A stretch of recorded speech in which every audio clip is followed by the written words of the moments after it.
Kia ora tātou. I wanted to start just with a couple of thank yous.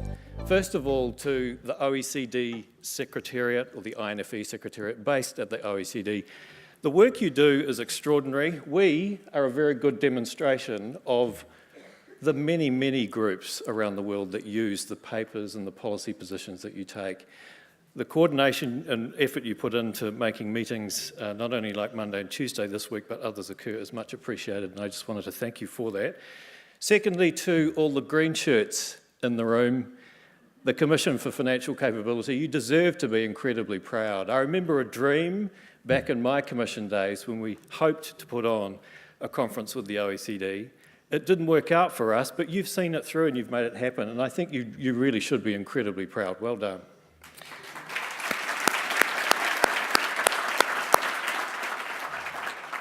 We have in Hong Kong a watch list of international initiatives that we look at and track very carefully.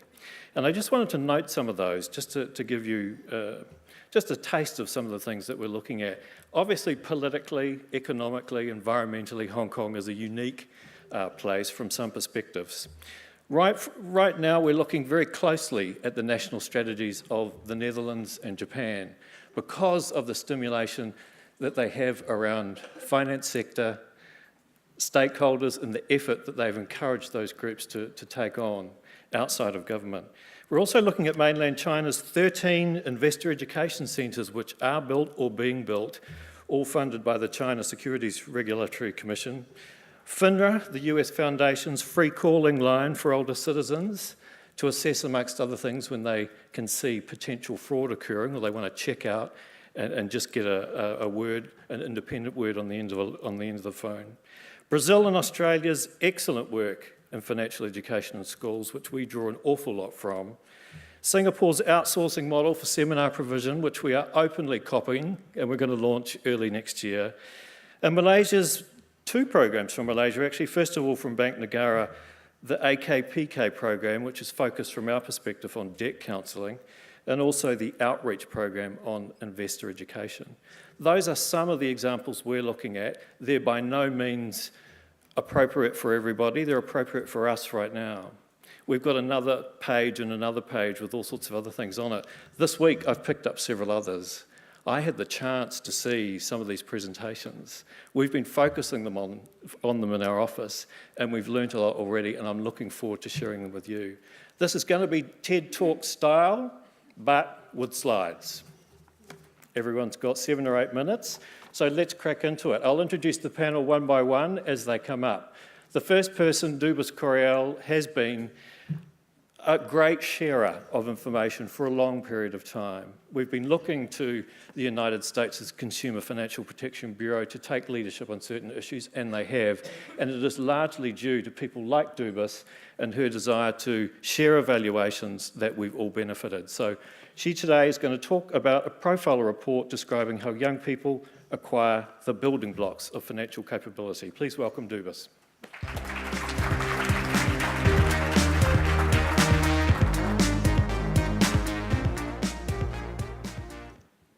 Good afternoon, everyone. I'd like to also echo David's comments in thanking OECD and the Commission for hosting this great conference. And one thing that I will bring back with me is the flavor of mandarins here. They're so sweet and so good, so I will never forget mandarins in New Zealand. So as David said, my name is Dubis Correal, and I'm with the Consumer Financial Protection Bureau in the US. I used to be at the Department of the Treasury before, and I have been working with David for a long time and exchanging information and learning from each other. So what I will do today, I'm going to provide a brief overview of the Bureau, but we do work with adults and youth, but I'm going to focus on a project that we recently launched, a research project in terms of how youth acquire financial capability. So because I was told that they will push me out of the stage, I think I'm going to move forward before they do that. So the CFPB is a regulator. We were created as part of the Dodd-Frank Wall Street Reform and Consumer Protection Act of 2010 as a result of the financial crisis. We did open our doors in 2011, so we celebrated our 5th anniversary a couple of months ago. And the mission of the Bureau is to make markets for consumer financial products and services work for consumers.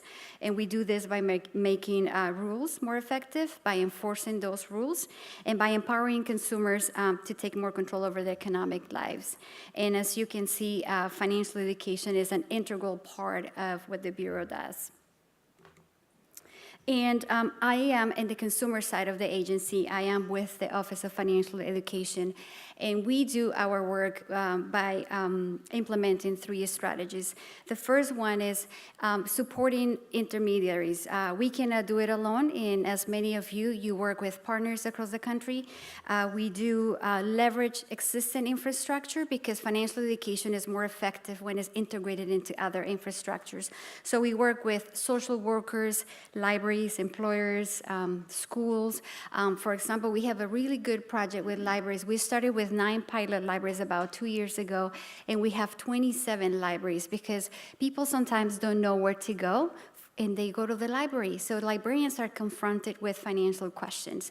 And so that's one example of how we use existing infrastructures.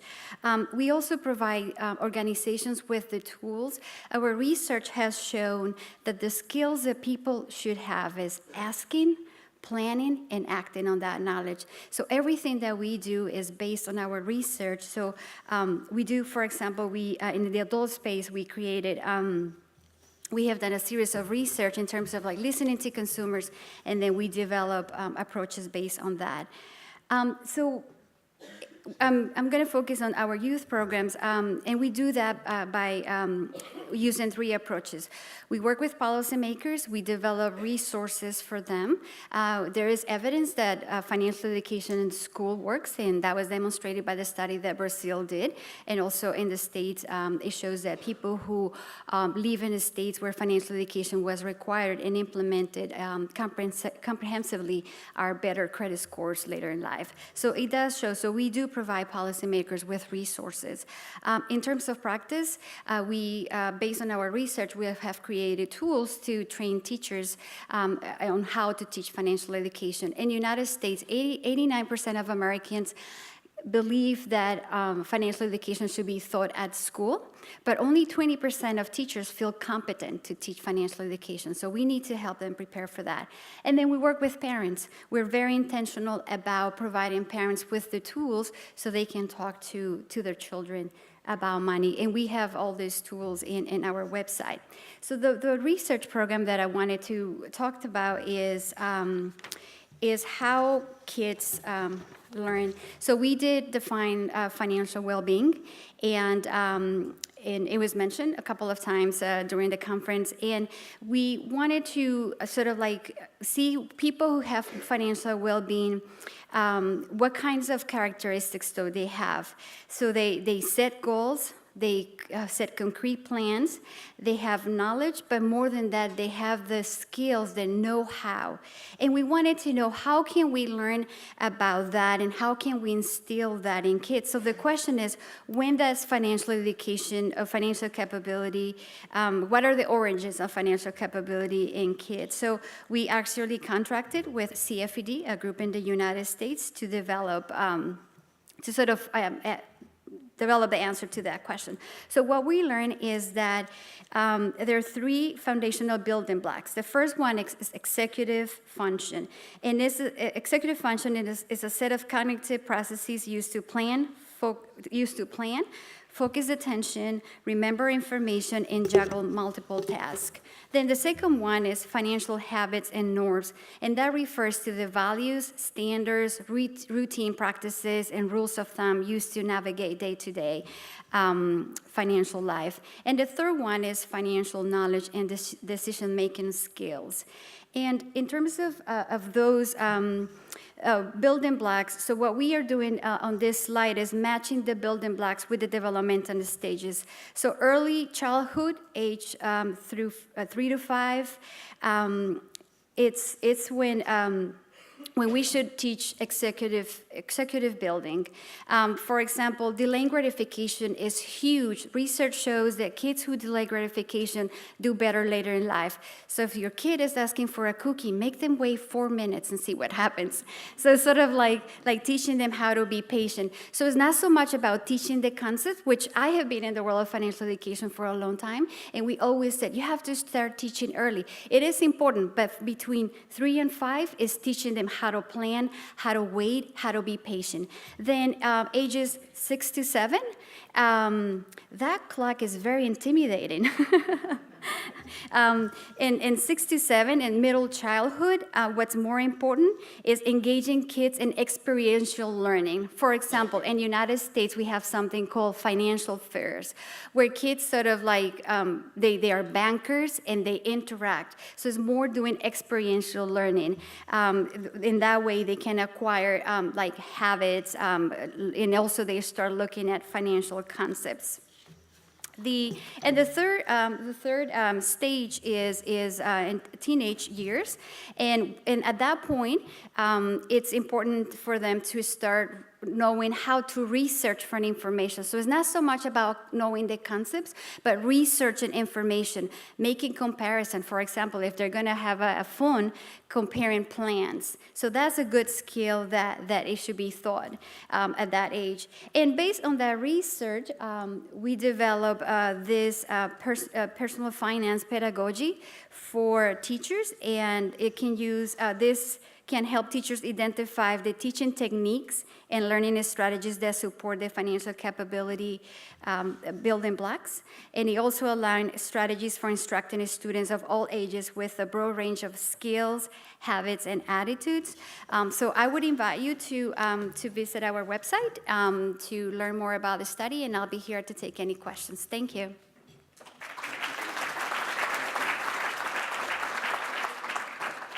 Sorry, guys, just really quickly. Someone's left a bag outside. Does anyone recognise this bag?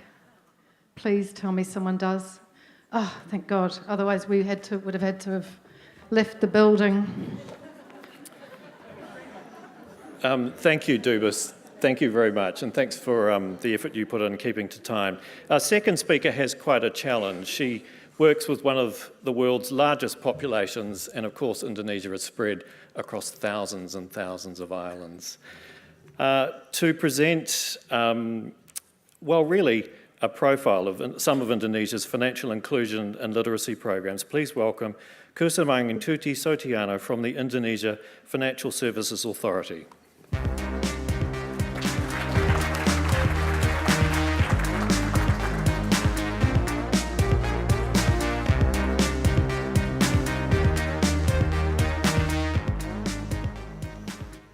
Good afternoon.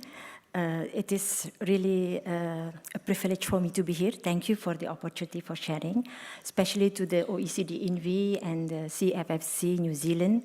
This is my first visit to New Zealand, and Auckland is a very beautiful city. My name is Kusumaningtuti, and I come from the Indonesia Financial Services Authority, Indonesia FSA, or we call it OJK. It was established not long time ago. It's come into operation on 2013, so it's very new. And with the main scope of responsibility to regulate and supervise all financial institutions, including banks, capital market, and non-bank. And OJK is the first institution in Indonesia that given the mandate by the statutory law to do the financial education and the financial customer protection. Well, ladies and gentlemen, what we have done so far? First of all, is the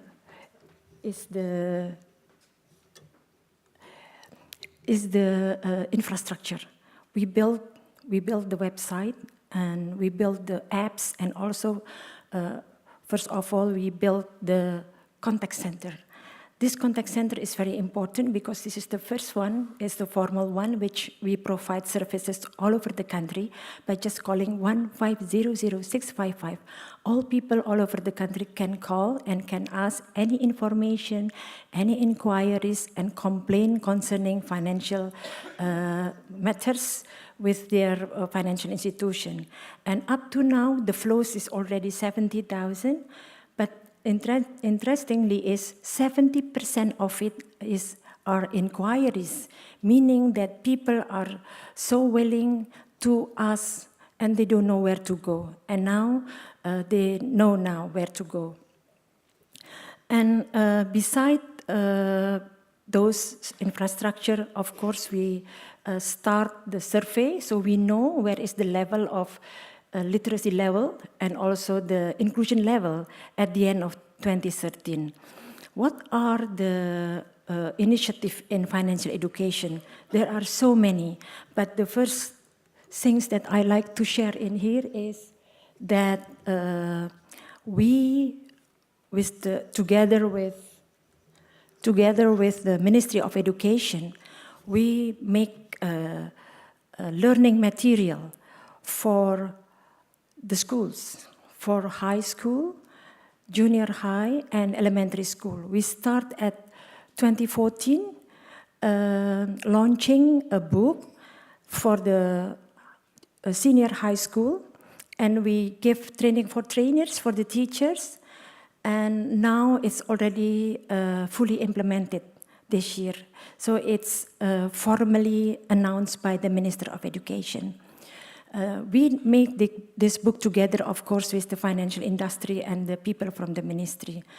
And the following year, early 2015, we go into the junior high, and end of last year, we go to the elementary school by issuing also books. I will show you later, just as an evidence.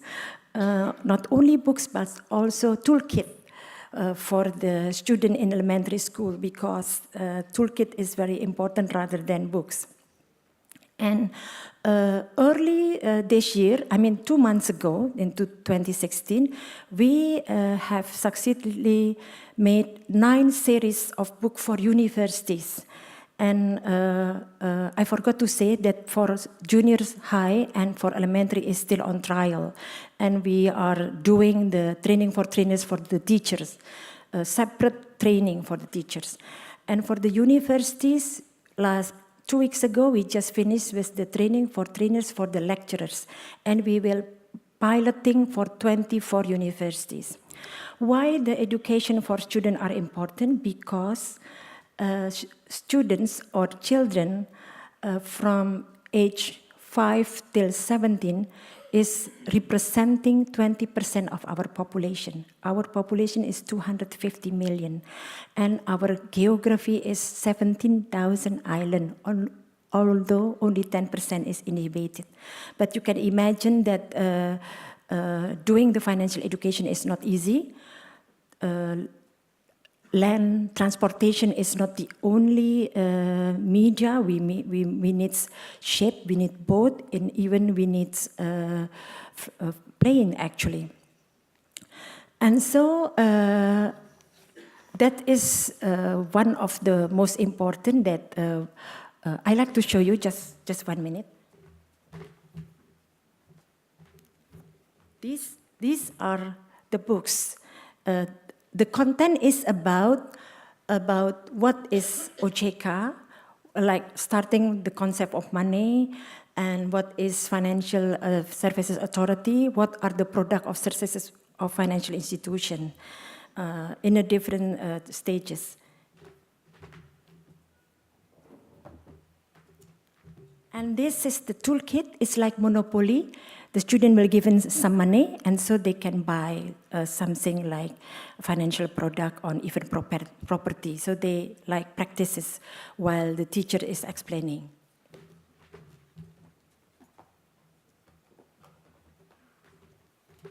This is the 9 series for the university students. So like Sharia is a special book. Financial planning is a separate book. Capital market, banking, insurance. So this consists of 9 books. And so I still have, then I move. Literacy or education is not enough if it's not continued by inclusion. So we also have an initiative in financial inclusion, and the one that I like to share is what we call it student saving account. So this is a special feature that is especially for students even from preschool up to high school. Why I call it a special feature? Because there is no administration fee, no minimum deposit, and the student can have their own account by their name, because then the bank are participated and have an agreement with the school. We have 255,000 schools all over the country, and we have about 52 million students from elementary to high school. So saving account is also a concrete feature, not only the books, but also they can practice how to save and also building the saving culture. The time is up. Thank you very much.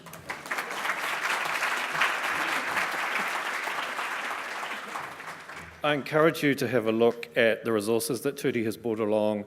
The level of innovation that's occurring in Indonesia is quite extraordinary, and the investment has been large over the last few years. It really is some exciting stuff. We have all benefited, many of us, particularly those in New Zealand, from the research that the Money Advice Service has created over the last several years. We're now going to have an outline on the progress with UK's financial capability strategy. Nick Watkins is someone we've got to know over the past few years. He's got a long history in the market research industry in Britain. He's here today to do a presentation for us. Please welcome Nick.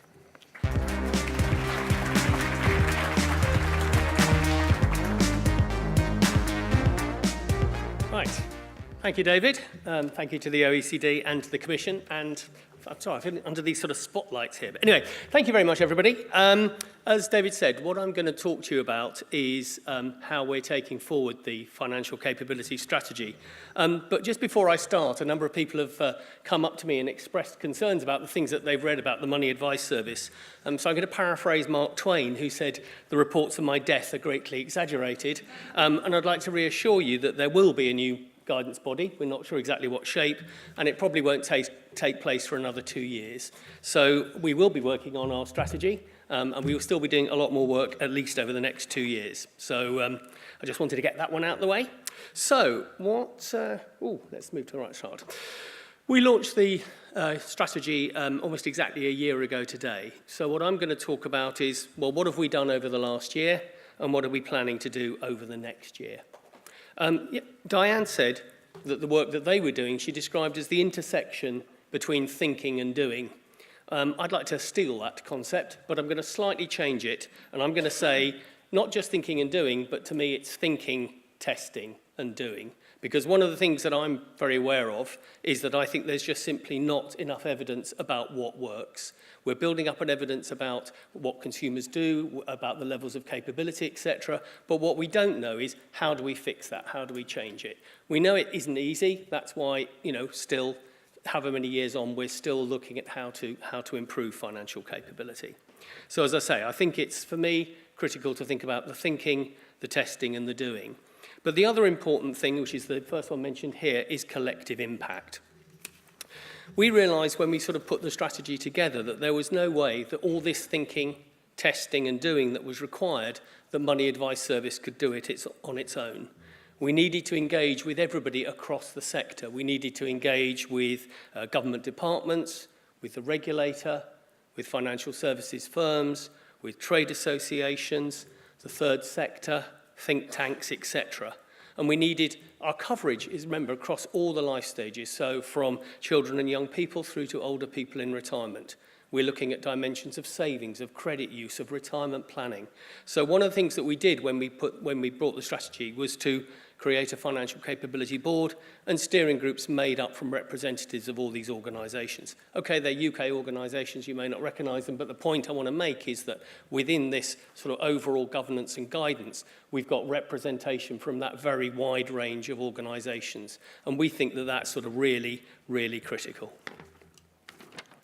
As I said, if we go back to the thinking stage, one of the biggest bits of thinking that I've done certainly was the Adult Financial Capability Survey.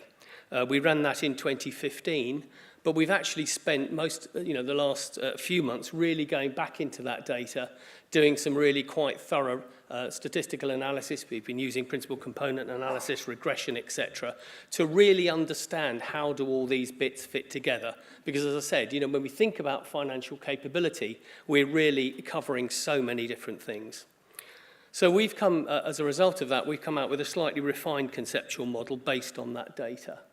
And a couple of things I'd like you to think would be helpful to pull out of it. The first one is that we think that there are really 4 domains. So we've got our well-being outcomes at the top. This is what we would really like for consumers. So in terms of their current well-being, we would like them to be able to manage their finances day to day, to be satisfied with their financial circumstances, to not be stressed, etc. And we can say that's what we aspire to. But what we recognise is, and we know from the data analysis, is that those well-being outcomes are influenced by people's behaviours, by what we call their enablers and inhibitors, but these are the things, the attitudes, the motivations, their connection with the financial services system. And critically, on the outside, financial means and pressures, or as we call them, mediators. Because again, and we've heard this through the last few days, if you have a higher income as opposed to a lower income, that will affect it. If you are bringing up children, that will affect it. If you're a mortgaged house, owner-occupier or social rented, that will affect it. So the model that we built recognises that well-being will be driven by your behaviours, your enablers and inhibitors, and the means and pressures, and all of those will interlink. The other thing I'd like you to take out of it is you'll see again, and it's very appropriate for the theme of this conference, we've got both the today measures, so whether that's well-being today or managing money well day to day, and then we've also got the tomorrow measures, which are about your longer-term security or managing and preparing for life events.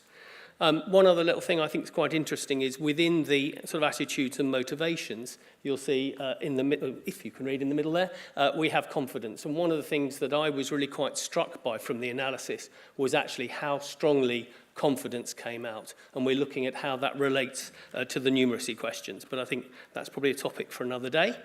The other thing is, okay, so we've done our thinking, we've done our large survey, we're doing a children and young people's survey, we've also done a segmentation, and I was really struck in Diane's presentation yesterday, our 3 high-level segments look very, very similar to the ones that you've come up with. And we've done a number of deep dives, literature reviews, etc. But again, as I said at the beginning, money advice service on its own can't effect sufficient change. So what we're trying to do is to make sure that more people are aware of that evidence. So we've created the evidence hub, the fetching green colour at the bottom, and we've loaded onto that all the impact evaluation case studies we can find. And we're actually in the moment about rebuilding that so that it takes a much wider range of evidence, that it will include a lot of more insight material. We've also launched our impact principles earlier this year, which is about getting funders to sign up to the idea of we will use evaluation, we will share the evidence. We've also launched a toolkit, and that toolkit provides people with both a theory of change and a whole range of outcome frameworks. So what we're trying to do is to, yes, we feed all our own evidence and we share that widely, but we're also trying to stimulate the sector as a whole to produce much more. And then the other thing that we've done is we've launched a What Works Fund. This was launched in June, where it's a £7 million programme, and it's us grant funding evaluations across the sector. There are other What Works centres in the UK, but there's nothing else on financial capability. And we think that this will really give us a massive pickup in terms of evidence about what works. So we framed a number of challenges around, say, particular life stage groups. So something, say, around children and young people. How do we motivate and equip parents to be the right role models? For example, on working age adults, how do we improve their budgeting, their saving, their keeping track? So what we'll be doing is we got, as I said, over 400 expressions of interest. We're going to take forward around 60 in the first tranche. What we will be doing is providing lots of evaluation support, and then we will then be publishing the results of that onto our evidence hub. Because as I say, we need to get that evidence, we need to get that evidence out there, we need to get people using it. And therefore, one of the ways of doing that is to use our own grant funding to stimulate evidence that gets put out there. We believe that that will really sort of pump prime the sector. And then finally, next month we have our Financial Capability Week. And unlike some of the ones, this is much more focused a B2B week where, we're trying to engage all the stakeholders to make sure that everyone's aware of what's going on and get that collective impact. So, I'm bang out of time. Thank you very much.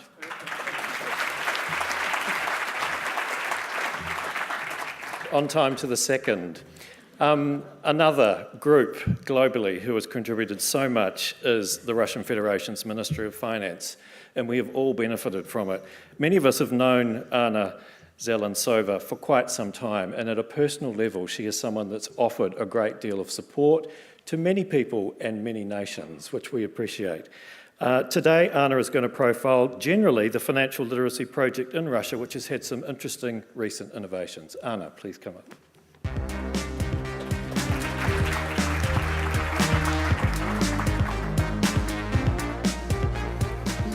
Thank you, David, and good afternoon, everybody. I also would like to thank, first of all, the OECD and Commission for the great job you've done and for the great conference. And I'm first time in New Zealand, in Auckland. I am really happy to be here and have such nice weather. And also, we learned a lot New Zealand experience when we started our national program. So you might see some learning from, some findings from it. But I'd like to give you a quick overview about our project. Of course, it's really big project, so it will be difficult to do in 8 minutes, but I'll try my best. And we started in 2011, and project run by the Ministry of Finance, together with our Consumer Protection Agency. We don't have specific financial consumer protection agency in Russia.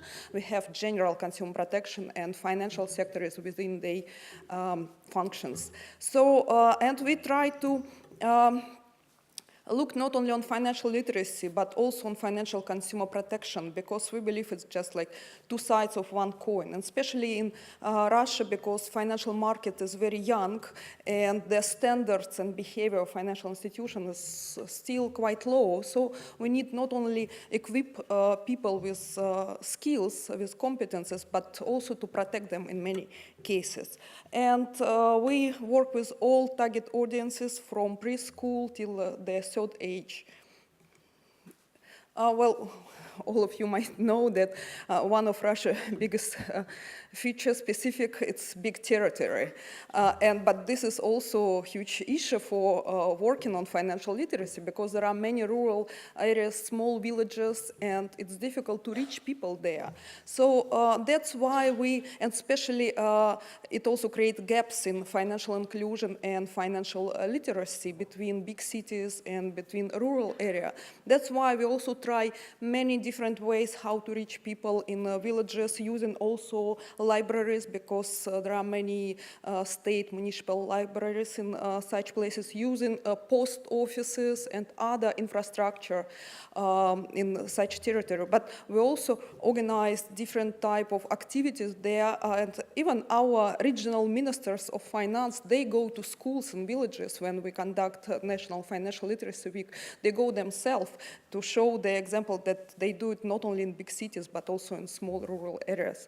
Of course, still people do not aware about their consumers' rights, and they don't know that they can defend them. They don't know where to complain, for example. So we also work on increasing their awareness, not just, again, financial literacy, but also awareness in, that they can defend their consumer rights, that even sometimes they don't know that something was wrong, so they believe that nothing happened, but then we explain them that their consumer rights were had problems with that. So we do really comprehensive project and focus also on developing national strategy. We do many surveys, national surveys, in-depth surveys. For example, just recently we had focus groups, and were really surprised that, as we talk about gender difference in previous session, we were really surprised that, for example, Russian women, they don't like two financially literate men. So they believe that they are, too cold, that they are too rational, materialistic, and they said, okay, it's better if he's not so financially literate, but, kind, etc. So we need to work even with such type of stereotypes, and we try to target, we try to learn our audience, we try to target, and we created profiles, different type of profiles for different audiences. But how we started, again, because it's a big country and we, of course, learned international experience, but we thought that first we need to test it. So we started in 2011 from learning the gaps from surveys, but also from developing pilot programs. We started with 2 pilot regions, Volgograd and Kaliningrad regions, and we tested everything there. Then in 2013, more regions also joined our program.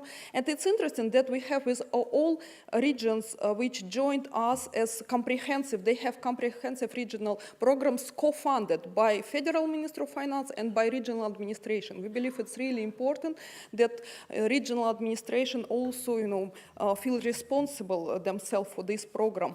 So we not only fund them, but we ask for co-funding, and we signed special agreements between region and Ministry of Finance to do this joint program in regions. But then from 2016, I can say that we already go for dissemination stage, and now we try to disseminate all what we developed to other regions, to the whole territory of Russia. And in education, I would say a bit more about education. We started from developing programs from preschools and then school, elementary school, high school, universities, and we tested them with big sample. We tested in many regions and with quantitative and qualitative evaluation, and we engaged also parents. So we developed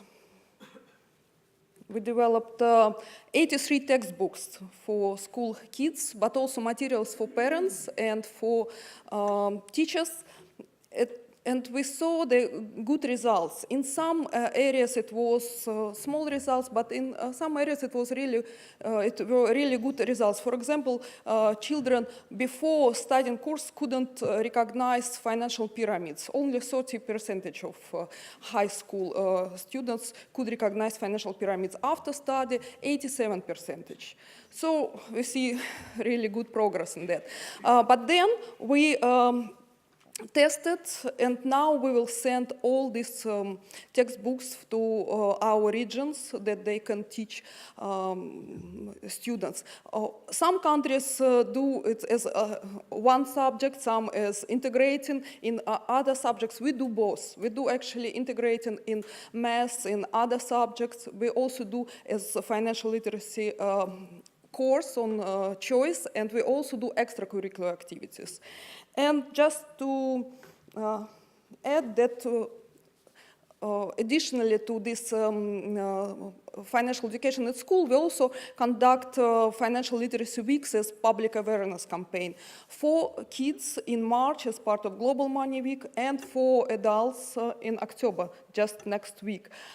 And I can say that what we also learned, that this generation that they don't read much, and we need to use their tools. So we need to use Twitter, we need to use Instagram, and here I just wanted to show you our youngest blogger who participated in this financial literacy week. And we had 1 million kids who had different type of offline activities, actually classes, lectures, etc. And we have the whole country participated in campaign. So that's all. Thank you.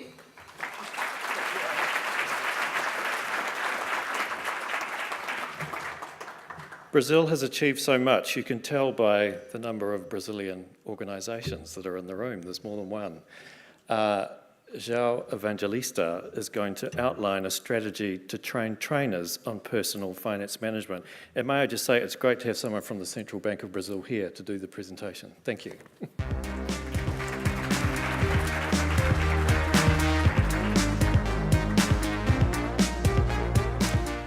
Good afternoon, everyone.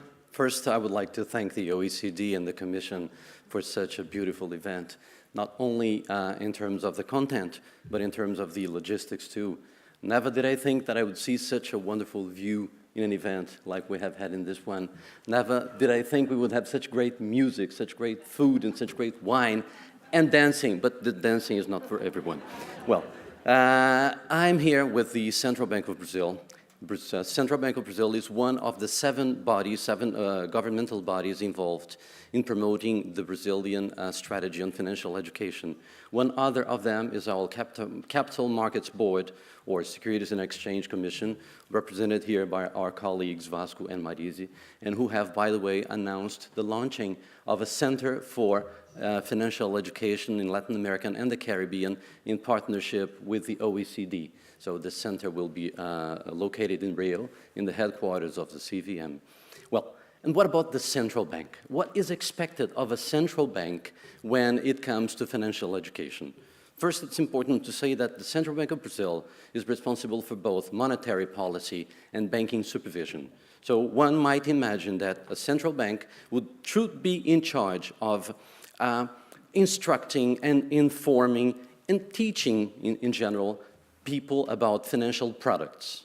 Well, this view is not wrong, but we found that there is something that it must be done before that. So in order to do so, we found that we had a core set of competencies that should be developed before we talk about financial products. This set of competencies, oops, I'm doing something wrong here. Okay, this set of competencies should be taught to everybody in the country. This is what we thought in the beginning. But then we came to realize that, no, we were totally wrong. We don't have to teach anyone these competencies because they already possess them. They already have the knowledge. They know what we're talking about. They know what we want them to know. But the question is, they're not performing as we want them to perform. So instead of teaching them, what we had to do was to elicit from them what's within their minds, but that has not come into practice yet.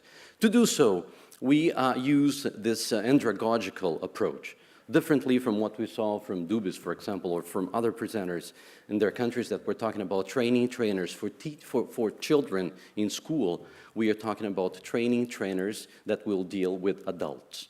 And when you talk about adults, the word is not pedagogy, but andragogy. We know that adults have the things within them that we want them to put in practice. Just like going on a diet. Everybody knows what's necessary when you have to go on a diet. So why is it that you don't go on a diet if you want to go on a diet? That's exactly what we were interested in. And based on that, we thought, well, it's a country with 205 million people. It's a country that is as large that it's possible to fit in every country in Europe except for Russia in its territory. In such a large place, where should we start from? Okay, and then we thought, there is a way to reach those who are the poorest and who are in the most remote areas and still have access to the financial system. And how is that? It is through cooperatives. I'm talking about credit cooperatives or credit unions, but not only credit cooperatives, but cooperatives in general. It is a segment that comprises 10 million Brazilian inhabitants. Well, 10 million may sound like a great number for you. Actually, it's not. In a country with 204 million, 10 million is very little, but that's where we had a point to start from. So in partnership with the Federation of the Cooperatives, we developed a set of materials. It's a set of books, books for teachers and books for students to be used in the classroom with lesson plans. And who will these teachers be? People who work in the cooperatives, people who are partners associated to the cooperatives, their families, and their communities. And why is that? Because we don't need experts. Anyone can teach what people already know. So what we have emphasized on is a psychological approach, trying to make people think, reflect about the way how they use their money and how they deal with their financial situation. So using this partnership, we have been able to reach some very simple people, like these ones you see in this picture. These are people in a community with 5,000 people, 350 kilometers away from Brasilia, the capital city of Brazil. But we have also been able to reach these people, who are also members of credit unions, who are in a larger city in Brazil. And what is the common point between all of these guys is that all of these people who were in these two rooms are people who are being prepared to act as trainers. They will train possibly other trainers who are going to multiply that message. And to do so, we have developed a 120-hour-long learning track that will comprise basically 5 topics. The first one is our relationship with money, where we talk about the importance of planning, where we'll talk about the power of interest along the time, where we'll talk about choices, where we will talk about dreams and how to make dreams into a project so that you can make your dreams come true. We have another module, which is budget, and we deal with budgeting as a means not only of planning your financial life, but also a means of prioritizing what really is important in your life and what you should do with your money. And of course, you cannot read it in Portuguese, but I'll tell you that what's written there is family and personal budgeting. And why family? Because like somebody said earlier today, in the morning, I believe, we treat a family as a group. So a couple is their partners in dealing the family finance. So that's why we cannot talk about budgeting, we cannot about planning anyone's financial life if we do that on an individual basis. So that's why we should treat it as a family. We talk about credit and indebtedness because, of course, it is one solution, but at the same time, it may be a problem if not carried on properly. We talk about consumption. And when we talk about consumption, what we try to show people is that they are led to consume, to overconsume, to overspend things that they don't need and that they're led to believe that they think that they need. So what we try to do here is to show the techniques and to show the tricks that are imposed onto people, even by their peers, so that, I've got a bonus, great. In order for them to feel that they need not to be, but to own, which is quite dangerous. When a person believes that being is not enough, but owning is the more important, there's something wrong with this society. There's something wrong with the system. And of course, we cannot change the system, but we can lead people to reflect about themselves, and we can lead people to change themselves. This is what we've been trying to do. We know that we cannot change people at all. We are not that arrogant to believe that we can change anyone. But we know that everyone has his or her own tools to change himself, to change herself, once he or she is exposed to the proper environment for reflection. And we talk about investments, insurance, and retirement, all together in the same module. And why is that? Because investments, insurance, and retirement are all of these ways to protect one's own assets, physical assets, their bodies, and their financial assets as well. So along this 120-hour track, what we did was, am I on time? Okay, so just okay. So what we did was, along this 120-hour track, we have left some way outs. We start with online courses, a 10-hour course, then a 20-hour course, then a face-to-face course with 40 hours, then the rest will be online again. And why is that? So that we can leave a way out to people who feel that they do not adapt to what we're proposing, and also to give some people extra time to reflect about themselves and their role as trainers for trainers of financial education. Thank you so much for your attention.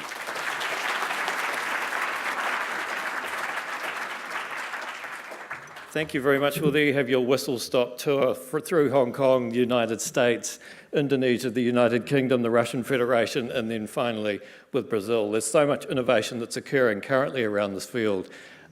Keep looking, and please, if you have evaluations to publish, do so and share them. If you have data to share, I know many of us would like to see it. Please please let's thank the panelists on all of our behalf, and I'll hand over to Diane following that to do a wrap-up of the conference. Right, Thank you. you.